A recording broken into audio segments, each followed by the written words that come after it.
જય માતાજી મિત્રો, તો અમે પહોંચી ગયા છીએ હવે રાણીવાડા અને સવારના 6:30 વાગી ગયા છે. બધા ભાઈઓ પણ મોજમાં છે. તમે જોઈ શકો છો તમે અમારા ભાઈ હવે થાકી ગયા છે એટલે બેઠા છે થોડો આરામ કરવા માટે. અમારા ભવનભાઈ જોઈ લો તમે. જય માતાજી મિત્રો, અમે આવી ગયા છીએ આ પુલે. ગામનું તો નામ ખબર નથી પણ તમે જય માતાજી મિત્રો, તો વિષ્ણુના બ્લોગમાં તમારું સ્વાગત છે. અને અમે જસ્ટ પહોંચી ગયા છીએ સુંદા માતા. હવે બસ પાછળના ભાગથી ચડી ગયા છીએ. મિત્રો જોઈ શકો છો ધોરો કેટલો છે. અમે જઈ રહ્યા છીએ. અમારા રાજુભાઈ પણ પાછળ આવી ગયા છે, જોઈ શકો છો.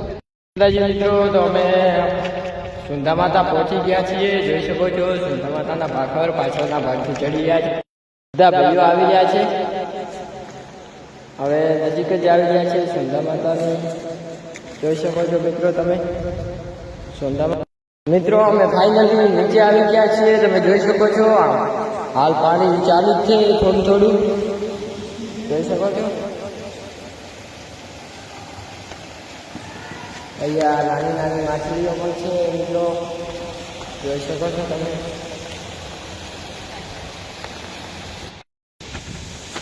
જય માતાજી મિત્રો, તો અમે સુંદા માતા પહોંચી ગયા છીએ. હવે આપણે સુંદા માતાના દર્શન તમને કરાવવાના છે મિત્રો.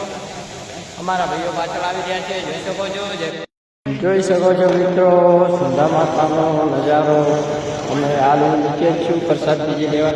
મિત્રો જોઈ શકો છો આપણે ફાઇનલી પહોંચી ગયા છે. જોઈ શકો છો અંદરથી તો દેખાડવા નથી દેતા.